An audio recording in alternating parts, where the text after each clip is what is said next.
It's been a while since we did some coverage like this, but with today's stream done, we have No Life King and a pretty complete picture of how Dark Irregulars work, as well as a glimpse into Gear Chronicle. So we're going to take a gander at those. So starting off, of course, with the big VR No Life King.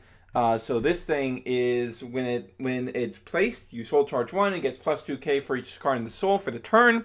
And then at the end of its battle, if you have 13 or more soul, you can counterblast 1, shove 3 rear guards and 1 card from hand into soul to ride something from your soul as stand, and it gets critical plus 1. Which is already really scary as is. It's a high cost. You go -4, and 2 of those are you're going to get back. No, 3 you're going to get back, because you're going to get another Protect gift. But you're going to go -1 card, but you get a second attack that has crit on it, and then when you go into the sort of things that you can rewrite into, it honestly becomes some kind of ludicrous. So the 2 gifter grade 3s that DI got outside of No Life King are Demon Eater, which allows you to soul charge any guardians you use, and has a VR ability to counterblast 1, shove something from your field into soul, draw a card, and then you can soul blast 10 to get plus 10k power and Sentinel Restrict. This is obviously what you're going to go into when you want to finish the game, because hey, I get to get a Sentinel Restrict on my plus crit second attack. Like, if there's anything to finish the game, this is going to be it. Very strong card. Another option, which you will probably use earlier in the game, because like it's pretty realistic considering things like Waterfall, how games with those typically go, and you have a Protect gift. It's honestly pretty realistic to be able to get off No Life King twice. So Ghoulish will, when placed, soul charge 2 for counterblast 1, and you put 1 grade 2 or lower from your soul into hand, and then when it attacks, as long as you have 10 or more soul, you retire something and get plus 10k. Both of these are very good options, obviously for different stages of the game. Ghoulish is very good earlier in the game when you're not quite ready to finish off your opponent, and Demon Eater is of course what you go into when you're ready to devastate your opponent. Yeah. And because of how much soul charge you get off of No Life King's actual play, you will probably still have like 10 soul left after doing the Demon Eater play, so you're not completely shit out of luck. Like, you'll still be able to do plays, which is pretty great. Yeah, all these, this is a really, really strong payoff, and getting the soul you need for it is not exactly a concern either. Because literally every card in the deck that isn't a vanilla has a soul charge effect. Everything you play is going to soul charge. When you're on Demon Eater, everything you guard with is going to soul charge. And a lot of the things that you ride on your way up to grade 3 will also soul charge.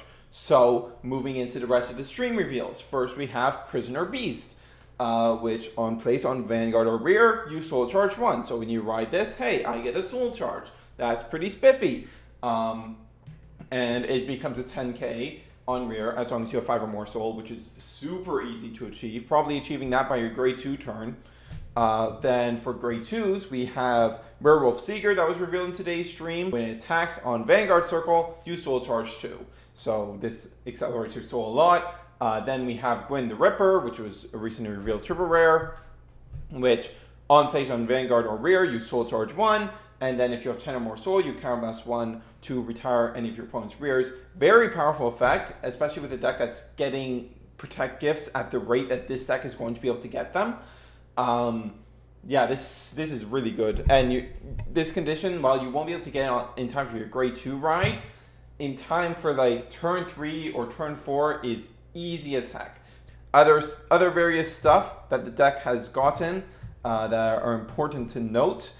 For Coloccus, while not being on place, it's when you guard with it, you soul charge 1, so it'll be a soul charge 2 when you're on Demon Eater, and this allows you to power up whatever you have, whatever your second ride is, because No Life King can put any of your rears or cards from hand into soul. So if you have any of these, If you have any of these in hand, when you go for a no life king play, you can shove any Vorkolikas into soul and make that demon eater that you're trying to finish the game with very, very big. Aside from that, we have Ruthven, which shoves in Vorkolikas for you. On place, it shoves anything from damage or soul into damage or drop into soul. If it's a Vorkolikas, you countercharge 1, and you put, if it's from the damage zone, you put a card from the top of your deck into your damage zone face up.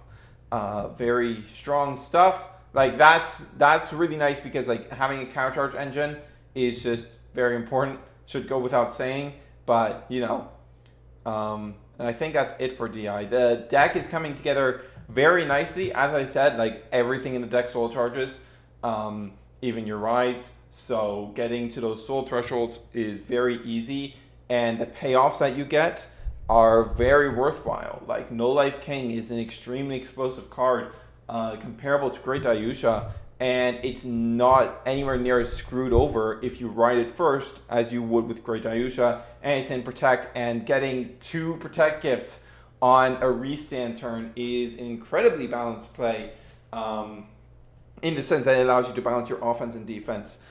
So very, very strong stuff. And then from there we have Lost Legend, the reveal for Gear Chronicle, to let us know how the hack Gear Chronicle is going to work. So basically this lets you stride from your main deck. It has the ability to discard cards from your hand whose grades equal 3 or more, and you search your deck for up to 1 grade 4 card, write it as stand, shuffle your deck, and at the end of turn you retire it, choose a grade 3 card from your soul, and write it as rest. And rolled upon, you can counterblast 2 and draw a card, so effectively a stride skill, but more expensive.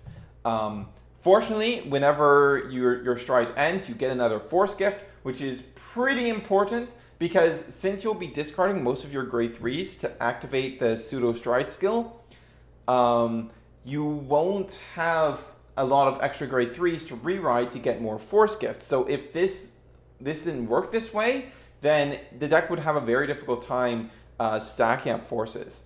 But at the same time, this makes it one of the most consistent decks at getting additional force markers. So that is going to be something very potent that it has in its favor. With that said, I think that's going to be it for today. DI have enough stuff revealed to build a deck, so on Wednesday or Sunday, whenever I decide to stream, I'll probably be streaming some Dark Irregulars testing, and there might be enough stuff for Pamela, so I might start doing on-stream testing for that too. So look forward to that, and with that said, this is Hunter Surge, signing off.